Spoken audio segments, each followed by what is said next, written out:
Noah Bennett had always been a man of control. At 34, he'd climbed the ranks of Westwood Financial in Seattle to become its youngest CEO, a title he wore like armor, but today that armor was cracking. The boardroom had been a battlefield, voices sharp and accusing, pinning the blame on him for a $10 million investment that had gone south. He'd fought back, his words cold and precise, but inside, he was unraveled. He needed air, space, anything to escape the weight pressing down on him. His polished shoes echoed through the sleek halls of the Westwood Tower as he moved, barely aware of where he was going. Then it happened. Distracted, his mind a storm of numbers and guilt, he turned a corner and pushed open a door he thought led to a quiet lounge.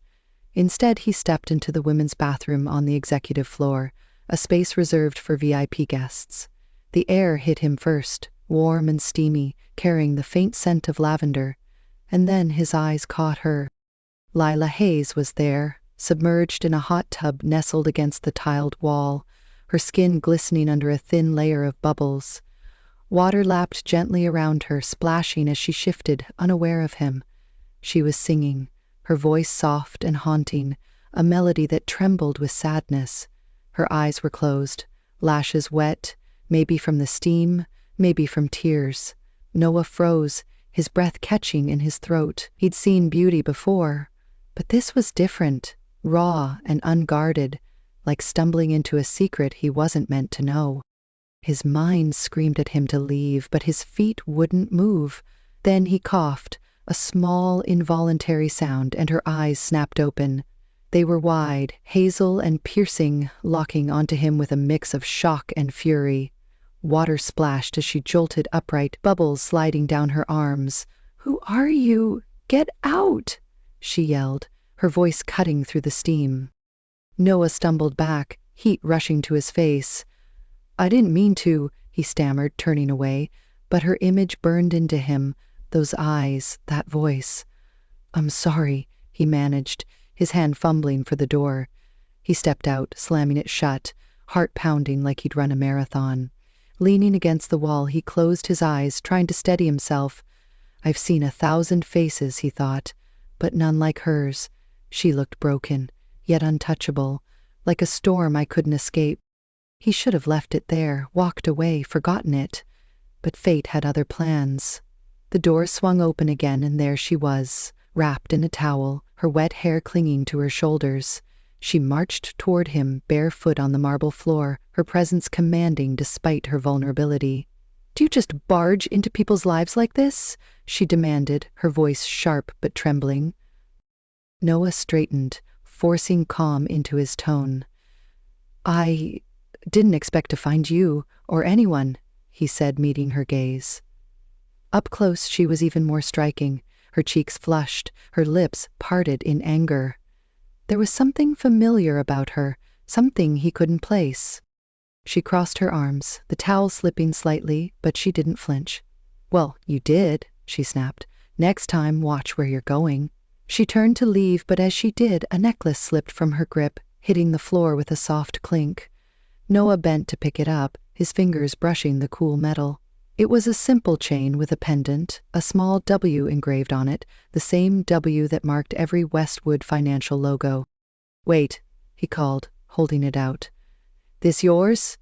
She froze, her hand darting out to snatch it back, but not before he saw the flicker of panic in her eyes. "Thanks," she muttered, clutching it tight, then disappeared back into the bathroom. Noah stood there, the necklace's shape lingering in his mind. "She's hiding something," he thought, his pulse still racing, "and I need to know what." He didn't understand why it mattered, why this stranger had shaken him so deeply. All he knew was that he couldn't walk away, not yet. The rest of that day blurred past, the meeting's fallout fading into noise. He sat in his office, staring out at the rain streaking the Seattle skyline, but all he saw was her. Those eyes, that voice, the way she'd stood up to him despite everything. "I've spent my life chasing control," he thought, "but she's the first thing I can't shake." Little did he know, that moment in the steam was just the beginning. Lila Hayes wasn't just a woman in a hot tub. She was a mystery, a wound, and maybe, just maybe, the one thing he'd never known he needed. Noah Bennett couldn't sleep that night. The rain tapped against his penthouse windows, a steady rhythm that matched the unrest in his chest. He replayed the scene over and over, the steam, the splash of water, Lila's voice slicing through the haze. He'd built his life on order, on knowing every move before he made it, but she'd thrown him off balance in a way he couldn't explain. I've spent years building walls around myself, he thought, staring at the ceiling. Why does she feel like the crack in them? The next morning, he arrived at Westwood Financial early, his suit crisp, his face a mask of calm. But inside, he was restless. He told himself it was just curiosity, that he'd forget her by noon. Then he saw her again. She was outside the building, standing under a dripping awning, her thin jacket soaked through. She was talking to the manager of the coffee shop across the street, her voice carrying just enough for him to hear. "I can work any shift, please, I just need a chance," she said, her tone steady but desperate. The manager shook his head. "We're full, try somewhere else." Noah watched her shoulders slump just for a second before she straightened them again. Something about her resilience tugged at him, a thread he didn't want to pull. But he was already moving, crossing the street before he could stop himself. "Hey!" he called, his voice cutting through the rain. She turned, and those hazel eyes met his again, narrowing with recognition. "You," she said, her tone wary. He stopped a few feet away, hands in his pockets to hide the tension in them. "Work for me," he said, the words out before he could rethink them. 1 month. I need someone who doesn't flinch." She stared at him, rain dripping from her hair, her expression unreadable. "Why me?" she asked, her voice low. He didn't have a good answer, not one he could say aloud. "You've got fire," he said instead. "I could use that." Lila hesitated, her fingers brushing the necklace hidden under her jacket. Then she nodded, short and sharp. "Fine. But don't think this means I owe you." Her words were a wall, but Noah saw the crack in it, the way her eyes softened for a fleeting moment. "I don't," he replied, and they stood there, the rain falling between them like a promise neither understood yet. She started that day, stepping into his world with a quiet efficiency that surprised him. Lila Hayes was no ordinary assistant. She handled his chaotic schedule, fielded calls with a cool edge, and never missed a detail. But she kept her distance, her answers short, her past locked away. Noah found himself watching her more than he should, noticing the small things, the way she twisted that necklace when she was stressed, the way her lips curved slightly when she thought no one was looking. One evening, they were alone in his office, the city lights glowing beyond the glass. He was reviewing reports, she was organizing files, the silence between them heavy but not uncomfortable. Then she spoke, her voice so soft he almost missed it. "I thought I was invisible," she said, her eyes on the papers, until he looked at me like I was the only one in the room. She hadn't meant for him to hear, he realized. It was a thought that slipped out, raw and unguarded. Noah's pen paused over the page. He glanced at her, her profile sharp against the dim light, and something shifted inside him. Who was she talking about, he wondered, but he didn't ask. Instead, he pretended to keep working, his mind racing. "She's not invisible," he thought, "not to me. I don't know why that matters, but it does." Days turned into a week, and their routine settled into something unspoken. She challenged him in small ways, pushing back when he was too curt, finishing his sentences when he trailed off. He started to rely on her, not just for work, but for the way she filled the silence he'd grown used to. Once, as they reviewed a contract, he caught her humming that same sad tune from the bathroom. "You sing a lot," he said, keeping his tone casual. She stopped, her hand freezing mid-motion. "Habit," she muttered, not looking at him. "Helps me think." He nodded, but inside he was piecing her together, each fragment a question he couldn't yet ask. "There's a story in that song," he thought, "and I want to hear it, all of it." Lila Hayes was a puzzle, one he hadn't meant to solve, but every glance, every word, pulled him deeper.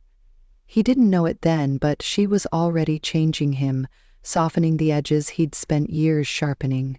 And she, somewhere in the quiet of her own heart, was starting to feel it too, the way his presence made her question the walls she'd built.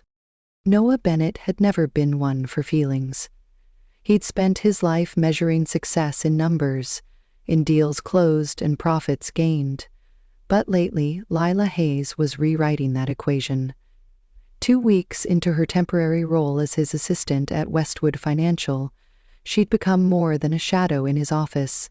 She was a presence, quiet but undeniable, and Noah found himself caught in her orbit. They worked late most nights, the Seattle skyline a backdrop of twinkling lights beyond his office windows. Lila moved with purpose, organizing files, answering emails, her efficiency a silent challenge to his own precision. But it wasn't her skill that kept him awake at night. It was the way she carried herself, strong yet fragile, like glass that could cut if you got too close. Every time she smiles, he thought, watching her sort papers across the room, it's like she's fighting a war I can't see. She didn't talk much about herself, deflecting his rare questions with a shrug or a quick change of subject, but Noah noticed things, the way her fingers lingered on that necklace with the W pendant, twisting it when she was lost in thought, the way her eyes darkened when he mentioned the company's past projects. He wanted to ask, to peel back her layers, but something held him back, a fear of breaking whatever fragile thread was tying them together. One night, that thread snapped. They were alone, the clock ticking past 11, the office silent except for the hum of the heater. Lila was stacking folders when one slipped, spilling its contents across the floor. She knelt to gather them, and a small photograph fluttered out, landing at Noah's feet. He picked it up, his breath catching as he saw it. A younger Lila, maybe 20, stood next to an older man in a Westwood Financial uniform, his arm around her, both smiling. "Who's this?" Noah asked, holding the photo out to her. Lila's head snapped up, her eyes widening for a split second before narrowing into something hard. She snatched it back, her fingers trembling. "Someone you wouldn't care about," she said, her voice sharp, almost a growl. She stuffed the photo into her bag and stood, turning away, but not before he saw the glint of tears.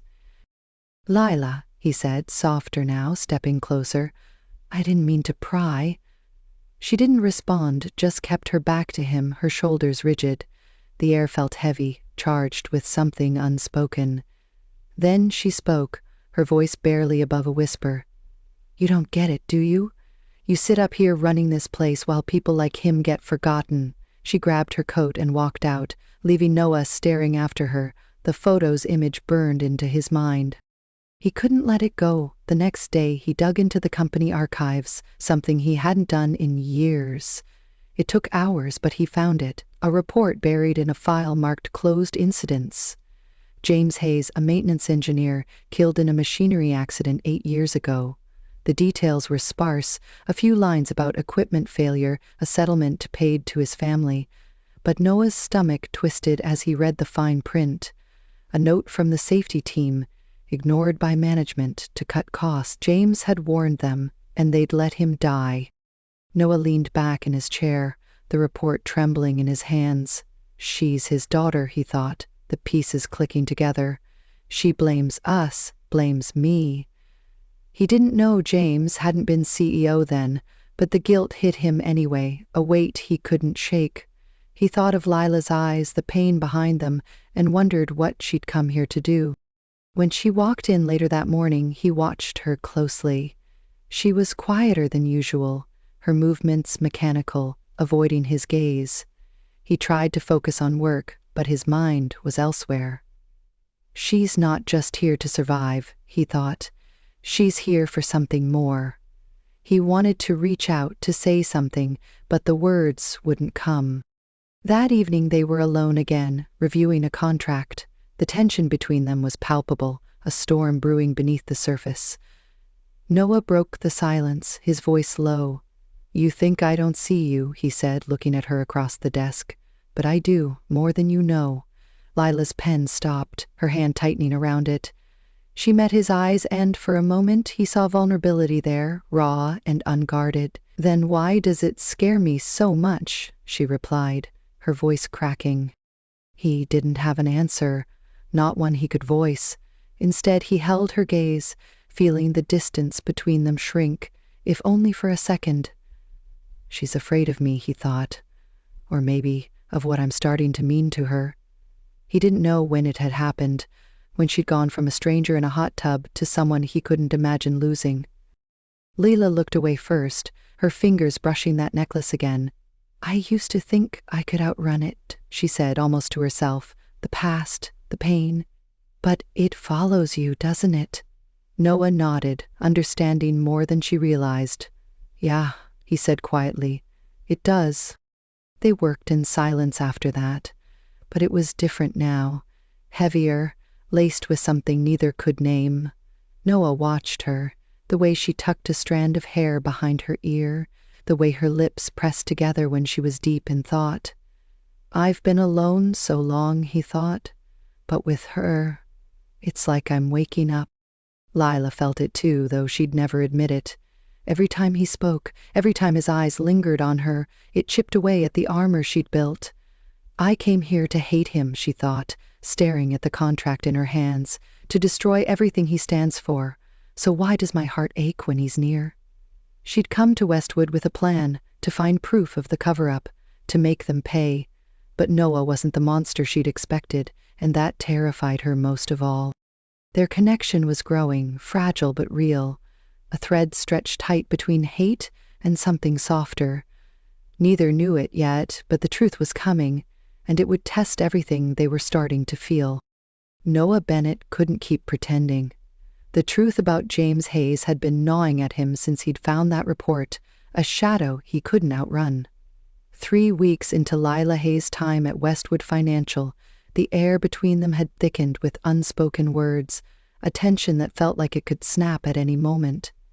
He knew she was hiding something, and he knew he had to face it, no matter what it cost him. It was late, the office empty except for the two of them.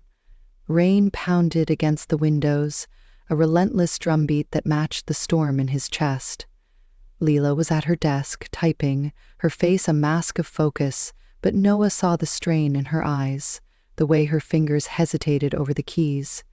He couldn't take it anymore.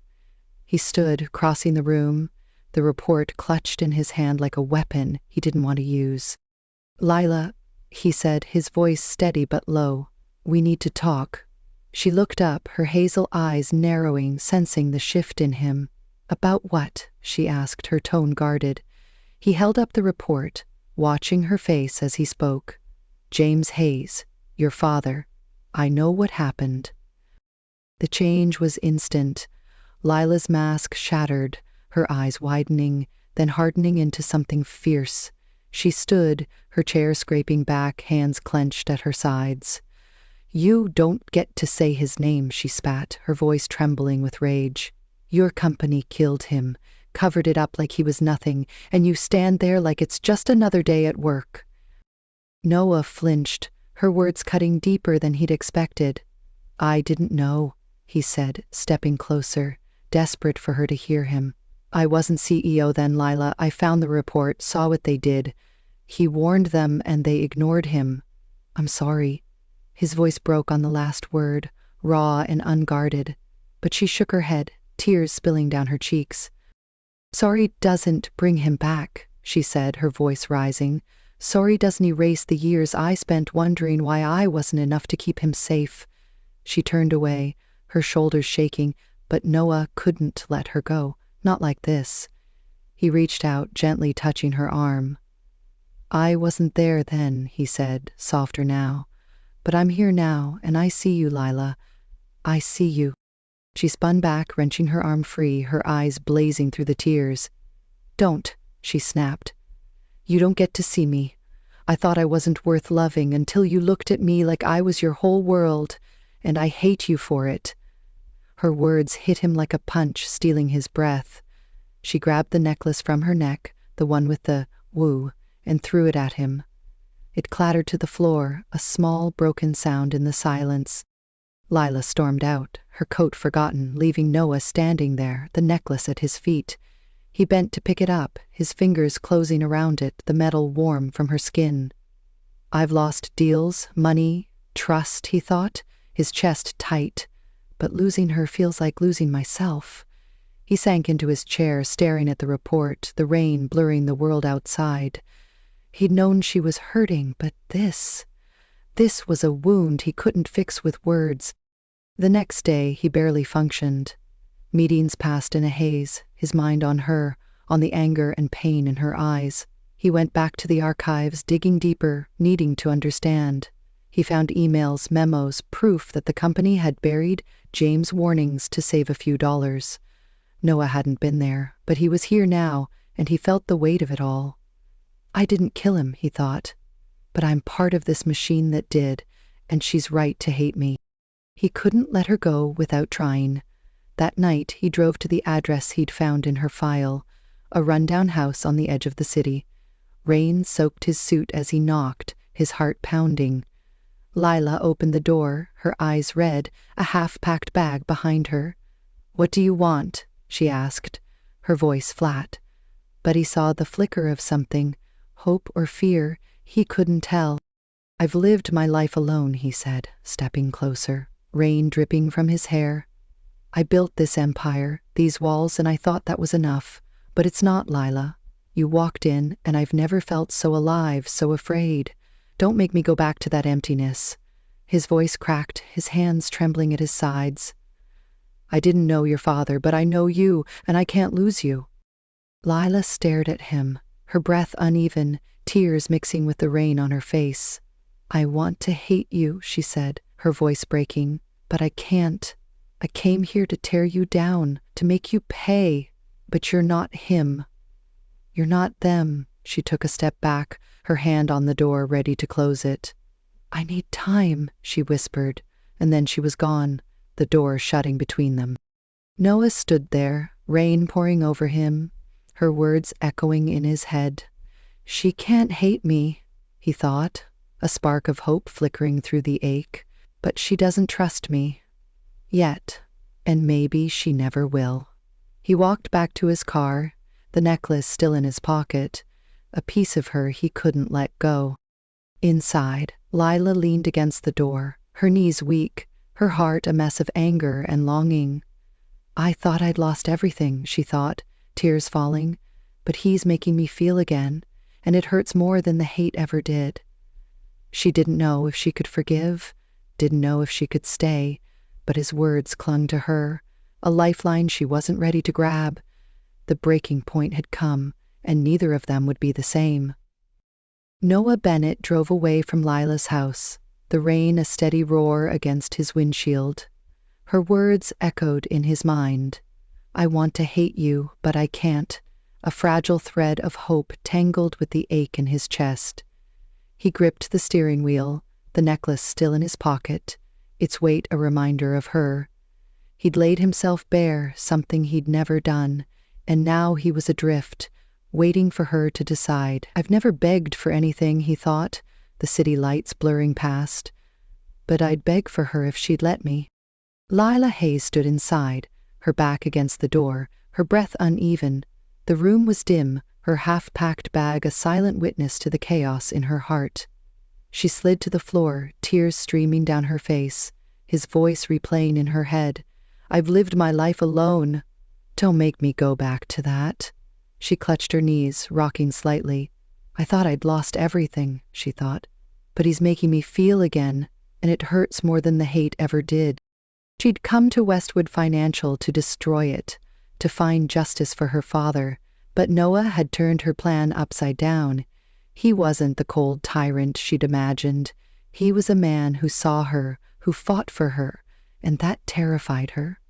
She stood, wiping her eyes, and looked out the window. The rain was relentless, a mirror to the storm inside her. Then she saw him, still there, his car idling in the street, his figure slumped in the driver's seat. Something broke in her, a wall she'd held up too long.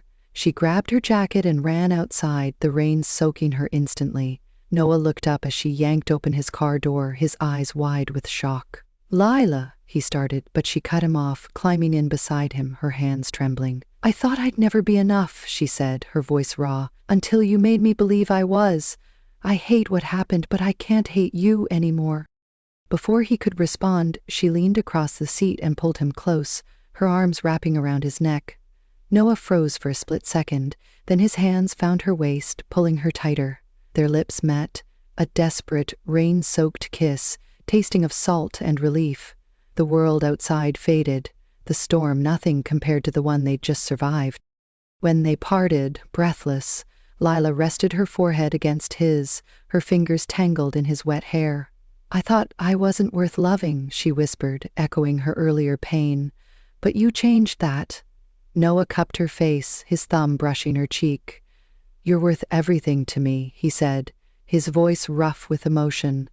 "I didn't know what I was missing until you." They sat there, rain drumming on the roof, the silence between them warm now, not heavy. "He didn't just see me," Lila thought, her heart steadying. "He saved me from the darkness I'd carried too long." She smiled, a small, real smile, and Noah felt it like sunlight breaking through clouds.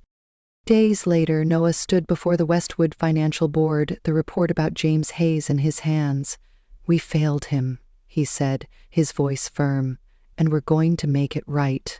He pushed for a full investigation, a public apology, and compensation for the families affected, stepping back from some of his duties to ensure it happened.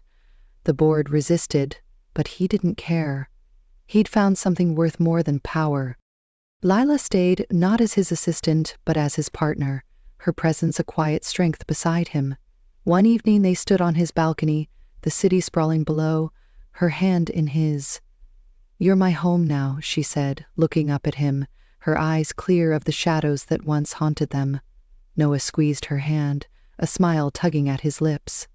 "And you're mine," he replied, knowing he'd never be alone again.